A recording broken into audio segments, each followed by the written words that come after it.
Okay बच्चों, मतलब ये एक ऐसा क्वेश्चन है, ये आपको 10th क्लास में भी देखने को मिल जाएगा। इतना तगड़ा क्वेश्चन है, बच्चों को समझ में ही नहीं आता है।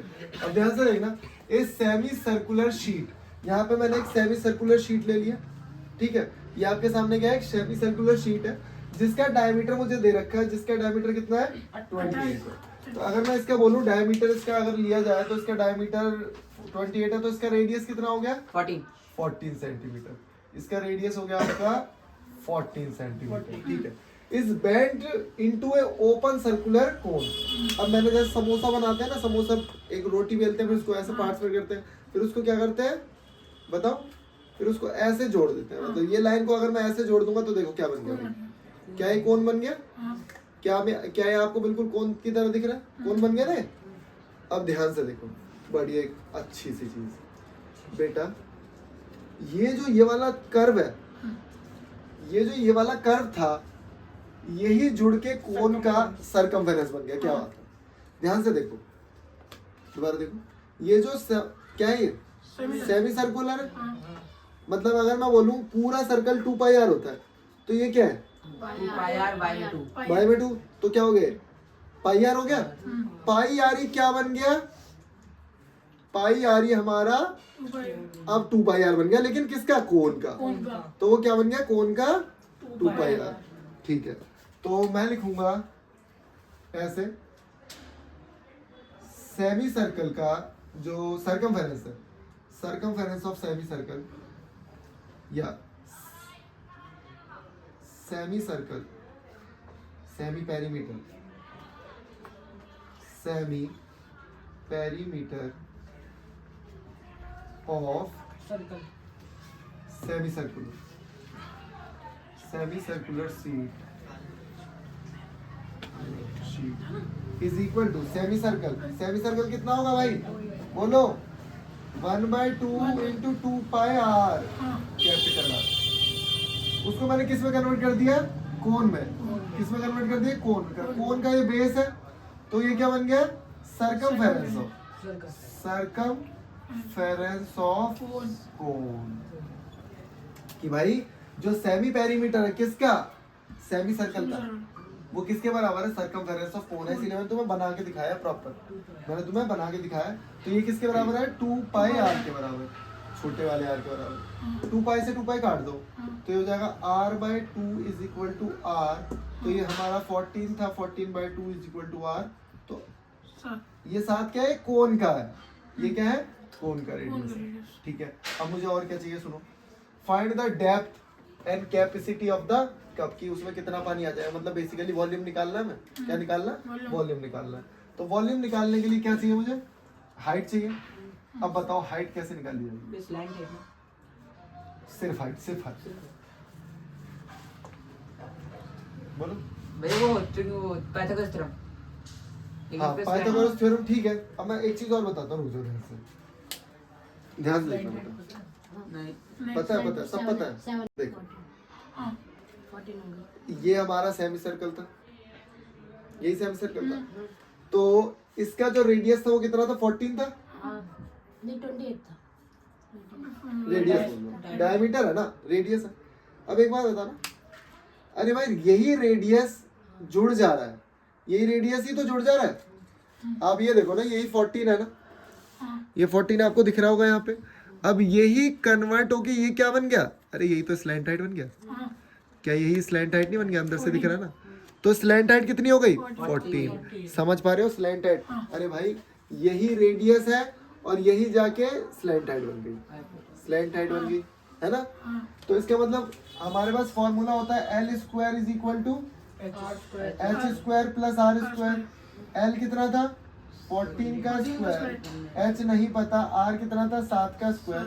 इसको इधर ले आओ, 196 माइनस 49 कितना आ जाएगा, 144।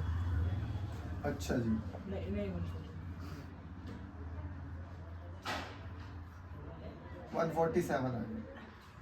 146 नहीं है ना, तोड़ेंगे उसे। इसको मैं ऐसे लिख सकता हूँ 3 इंटू 49, 12√3 आ जाएगा। तो ये 7√3 आ जाएगा, 7 बाहर आ जाएगा, 7√3 आ जाएगी। हाँ 7√3 हाइट आ गई, वॉल्यूम निकालना 1/3 पाई आर स्क्वायर एच, 1/3 पाई कितना है 22/7, आर कितना है 7 इंटू 7, एच कितना है 7√3, काट दो और कैलकुलेट कर दो, आंसर आ जाएगा। तो इसका लगभग आ जाएगा 621.65। और याद रखना वैसे जब तक बोला ना जाए, इसमें तो इन्होंने बोल दिया भाई √3 की वैल्यू 1.73 ले लो, लेकिन जब तक बोला ना है जब तक आपको पुट नहीं करना, √3 में रह दो, आंसर निकाल दो, ठीक है। वॉल्यूम हमारी सेंटीमीटर क्यूब में आएगी, इतनी छोटी सी चीज है, याद रखोगे। सारे यूनिट जरूर लिखना भाई, यूनिट के नंबर कटते हैं, ठीक है। ओके बच्चों, बहुत अच्छा क्वेश्चन है, मतलब सबसे पहली चीज तो इसे समझना ही बहुत बड़ा टास्क है। If the radius of a internal and external surface of a hollow spherical shell, hollow spherical shell में आपको बताऊं कि एक बहुत बड़ी बॉल है जो अंदर से खाली है, अंदर से क्या है खाली है। इसका मतलब ये वाला एरिया, इसका ये वाला एरिया भरा हुआ, अंदर से बॉल खाली है। बॉल है ये, बॉल, बॉल समझते हो ना, स्फीयर है ये, हाँ क्रिकेट बॉल है जो अंदर से कैसी है खाली है। ओके, अब इसको क्या किया हमने, पिघला दिया, और पिघला के इसे किस में कन्वर्ट कर दिया, इसे कोन में कन्वर्ट कर दिया। इसे किस में कन्वर्ट कर दिया, तो मैंने आपको बताया था बेटा, जब भी कभी मेल्ट दिख जाए या फिर रिकास्ट दिख जाए तो समझ जाना वॉल्यूम क्या सेम होगा, वॉल्यूम तो वॉल्यूम सेम होगा, बस यही तो करना है। Volume of hollow spherical holosphère is equal to volume of cone, volume of cone, volume of cone. अब ध्यान से देखना, हॉलोस्फीयर क्या लिखूंगा, बड़े वाले स्फीयर में से छोटे वाले स्फीयर को माइनस कर दूंगा, तो यहाँ मैं लिखूंगा, देखना ध्यान से, 4/3 pi r cube minus 4/3 pi छोटा और यहाँ पे इसकी वॉल्यूम हो जाएगी 1/3 pi square pi r square h, h दे रहा हूं। अब देखो ये वाला आर और ये वाला आर मैंने अलग अलग बना दिया इसीलिए, क्योंकि ये कौन का है। अब सारी वैल्यू पहले 4/3 कॉमन लूंगा, 4/3 कॉमन लिया, पाई भी कॉमन लिया, r cube minus r cube, 1/3 pi r, और ये पता कितना दे रखा, देखो बताओ कितना है, 8/3 8/3, क्या बात है 8/3। सबसे पहले 3 से 3 कट कर दो, 3 से 3 कट कर दो, पाई से पाई कट कर दो, आर क्यूब की वैल्यू पुट कर देना, एक बड़े वाले आर की वैल्यू है 5, तो 5 का क्यूब 25 माइनस 3 का क्यूब, 5 का क्यूब माइनस 3 का क्यूब। 3 से 3 में कट कर चुका हूँ, पाई से पाई में कट कर चुका हूँ, यहाँ आर स्क्वायर बचेगा और यहाँ क्या बचेगा 8/3। अच्छा बताओ 5 का क्यूब कितना होगा? 98 में 98 4 आंसर बचेगा। हाँ 98 4 आंसर। सॉरी 4 तो ये कितना 125 minus 27 98, 4 into 98 r square into 8/3। अच्छा एक छोटी सी चीज देखना, मतलब मैं एक चीज बता रहा हूँ, यही हो रही है करवा दूंगा। 4 से इसको कट करूंगा 2 आएगा, 2 से इसको 98 को कट करूंगा 49 आएगा, 49 आएगा। बस होगा क्वेश्चन, देखो ध्यान से। तो ये आर क्यूब जो लिखा है ना, आर स्क्वायर सॉरी, तो मैं डायरेक्ट ही लिख रहा हूँ। वैसे तो आप सीधे कट कर लो, देखो 4 को 8 से कट करोगे 2 आएगा, फिर 2 को मैंने इससे कट कर दिया, ठीक है। तो 49, अरे नहीं ये 3 इधर चला जाएगा इंटू 3, ये 3 भी इधर चला जाएगा ना, मतलब बेसिकली करा क्या मैंने, आर क्यूब को अकेला किया। 7√3 या तुम बताओ तो और करके दिखाऊंगा पूरा ही, रुक जाओ पूरा ही कर देता हूँ, ध्यान से देखो। आर स्क्वायर को अकेला कर दो वहाँ पे, तो मैं लिखूंगा 4 इंटू 98, 8 को नीचे पहुंचा दो, 8 को मैंने नीचे पहुंचा दिया, ये जो 3 था इंटू 3 ऊपर आएगा इंटू 3, ठीक है भाई। 8 को इससे कट करो, आर स्क्वायर आ गया हमारा 49 इंटू 3, जब आर करूंगा तो ये हो जाएगा 7√3। तो डायमीटर निकालना है, तो डायमीटर इसका डबल हो जाएगा 14√3। भैया 7 बाहर आ रहा, रूट अंडर रूट 3 क्यों आ रहा है?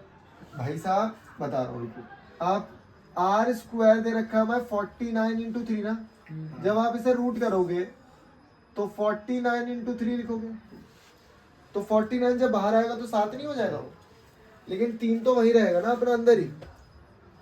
इसीलिए मैंने कल आपको बार बार होमवर्क दे रहा हूँ, बार बार की फॉर्मूले याद करो। फॉर्मूले याद कैसे होंगे, लिख लिख के फॉर्मूले याद होंगे। बहुत जरूरी है फॉर्मूले लिखना, मतलब इतने जरूरी है मैं आपको बता नहीं सकता। ठीक है, ओके बच्चों, बहुत अच्छा क्वेश्चन है, बहुत शानदार क्वेश्चन है। What is the length of tarpaulin, मतलब जो तिरपाल है 3 मीटर का कपड़ा है। मैं तुम्हें पहले एक स्टोरी समझाता हूँ उसके। जैसे कपड़ा वपड़ा लेने जाते हैं हम लोग, कोई कपड़ा कोट पैंट सिलवाना है तो ठीक है, तो उसमें ना एक रोल होता है उनके पास। अब वो रोल को ऐसे फैलाते हैं और फिर बोलते हैं भाई साहब कितना मीटर चाहिए, 2 मीटर 3 मीटर। बोलते हैं अच्छा कुर्ता पजामा सिलवाना, पजामा तो भाई फिर सिलेगा तुम्हारा 3 मीटर, है ना, ऐसे करते हैं ना। तो कपड़े की लेंथ जो है वो तो कितनी भी हो सकती है, लेकिन जो उसकी विड्थ होती है वो कांस्टेंट होती है, फिक्स होती है। तो यहाँ पे क्या है, एक कपड़ा है जिसका मुझे बनाना है क्या, टेंट। एक कपड़ा है जिसका मुझे टेंट बनाना है, और उन्होंने बोला है टेंट बनाने के लिए जो उसके कपड़े की विड्थ है, विड्थ मुझे दे रखी है 3 मीटर चौड़ा है कपड़ा, लेकिन कपड़ा कितना लंबा लेना है वो मुझे नहीं पता। लेकिन यहाँ पे टेंट की डायमेंशन दे रखी है, यहाँ पे टेंट की डायमेंशन दे रखी है। एक अच्छी बात इन्होंने बोली है, जब हम कपड़े को सिलवाते हैं ना, जैसे ऐसा नहीं कि कपड़ा खरीदने गए तो अपनी हाइट नाप ली कितनी है तो नहीं कपड़ा ले लिया। भाई स्टिचिंग होगी, जब फोल्ड भी तो करोगे उसको, तो थोड़ा सा कपड़ा एक्स्ट्रा लेना पड़ेगा ना। तो इसने बोला है कि भाई थोड़ा सा कपड़ा जो 20 सेंटीमीटर है वो तुम्हें एक्स्ट्रा लेना पड़ेगा। क्वेश्चन को पढ़ लेना, पूरा समझ में आ जाएगा। ठीक है, तो जो कपड़ा होगा वो मेरा कैसे शेप में होगा, रेक्टेंगल। इसका मतलब जो रेक्टेंगल का एरिया होगा वही मेरे कोन के एरिया के बराबर होगा, क्योंकि जो टेंट बन रहा है वो कोनिकल शेप का बन रहा है, तो पाई आर एल होगा। अब यहाँ पे ना एक चीज है, ठीक है भाई, पाई आर एल तो ठीक है। यहाँ पे जो हाइट दे रखी है इन्होंने 8 दे रखी है, रेडियस दे रखा है 6 10 हो गई। देखो ट्रिपलेट तुम्हें पता है तो मैंने एल लिख दिया। एल का स्क्वायर जो होगा वो एच का square is equal plus r का स्क्वायर, 8 का स्क्वायर 6 का स्क्वायर 64 प्लस, तुम्हें पता है एक बार मैंने ये वाला स्टेप स्किप कर दिया और 10 लिख दिया, तो बच्चे कंफ्यूज हो गए ये 10 कहाँ से आ गया, इसलिए मैं पूरा लिख रहा हूँ। एल कितना है बताओ, एल नहीं पता, एल नहीं पता। बी कितना है 3, 3.14 लिखा हुआ है यहाँ पे, ध्यान से देखो। पाई की वैल्यू क्या है 3.14, आर की वैल्यू कितनी है 6, और एल की वैल्यू कितनी है बताओ 10। अच्छा देखो 3 से ये कट रहा है तो यहाँ आ जाएगा 2, तो 3.14 इंटू 2 इंटू 10, भैया हम 10 से सीधा करेंगे तो 31.4 हो जाएगा। अरे 62.8 हो गया।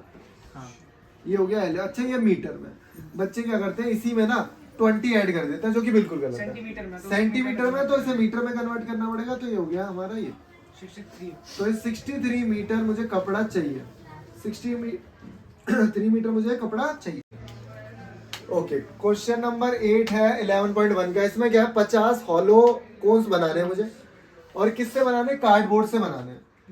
और जो कोन्स बनेंगे उसका जो बेस का डायमीटर है वो है 40 सेंटीमीटर, इसका मतलब रेडियस हो गया 20 सेंटीमीटर, 0.2, और ये हो गया हमारा 1 मीटर दे रखा है। ओके ठीक है, और जो कोन बनाने हैं उस पर करना है पेंट। तो यही सब चीजें दे रखी है, और पाई की वैल्यू दे रखी है ना 3.14। देखो जब तक ये गिवन ना दी जाए तब तक आप 22/7 ही लिखोगे। ओके, तो भाई पाई आर एल, उसके बाद लास्ट में मैं इसको 50 से मल्टीप्लाई कर दूंगा क्योंकि 50 कोन की बात चल रही है। अब छोटा सा एक क्वेश्चन है कि बेटा यूनिट ना सेम होनी चाहिए। हाँ। ये मीटर में या सेंटीमीटर में, तो इसे मीटर में कन्वर्ट करेंगे, ठीक है। तो ये 1 मीटर और 0.02 मीटर मतलब 100, मतलब ये हो गया, ये हो गया मेरा। एक मिनट रुक जाओ, एक मिनट रुक जाओ, ऐड क्यों कर रहा हूँ मैं अभी, ऐड नहीं करना अभी। मैं लिखूंगा इसे 0.02 मीटर, ठीक है। अब मैं लिखूंगा एल स्क्वायर जो होता है मेरा H square plus r square. H कितना है, एच 1 मीटर, 1 मीटर है, 1 का स्क्वायर 0.02 का स्क्वायर कितना हो जाएगा, भैया 0.04, 1.0, रुक जाओ गलत करवा दिया, 0.2 होगा भाई ये, 0.2, तो भैया 0.2 और 0.2 का स्क्वायर हो जाएगा 0.04, 0.04, तो एल हो जाएगा हमारा 1.04 और इसका रूट हो जाएगा एल, और इसके रूट की वैल्यू हमें यहाँ पे दे रखी है, मतलब समझ जाओ कुछ ना कुछ गिवन दे रखा है तो वो यूज होगा। पाई की वैल्यू 3.14 रखूंगा, आर की वैल्यू कितनी है भाई, आर की वैल्यू 20 है, 30, एल की वैल्यू कितनी है 1.02 है, निकाल ली देखो हमने यहाँ से, और ये 50। सबसे पहले 50 को मैं इससे मल्टीप्लाई करूंगा तो ये कितना हो गया 1000। तो 3.14 इंटू 1000 इंटू 1.0। अब तो भाई कुछ नहीं है, कैलकुलेशन कुछ नहीं है, आपको कैलकुलेशन करके कैलकुलेट करके बताओ आंसर कितना आ रहा है। ठीक है, अब ये क्वेश्चन देखो क्या था इसमें, मैंने इसको मल्टीप्लाई कर दिया, इतना मीटर आ गया इसका एरिया। अब इन्होंने बोला है जो पुताई करनी है, वो जो पेंटिंग करनी है, वो किस हिसाब से है, 1 मीटर स्क्वायर के वो 12 रुपए ले रहा है। तो मतलब 12 को मल्टीप्लाई कर दूंगा भाई इससे, बताओ 12 को मल्टीप्लाई करने के बाद कितना आ रहा है। ठीक है, तो 12 से मल्टीप्लाई करके इतना आ गया, तो इतने रुपीज का खर्चा आएगा पेंट करने में। ठीक है, ओके।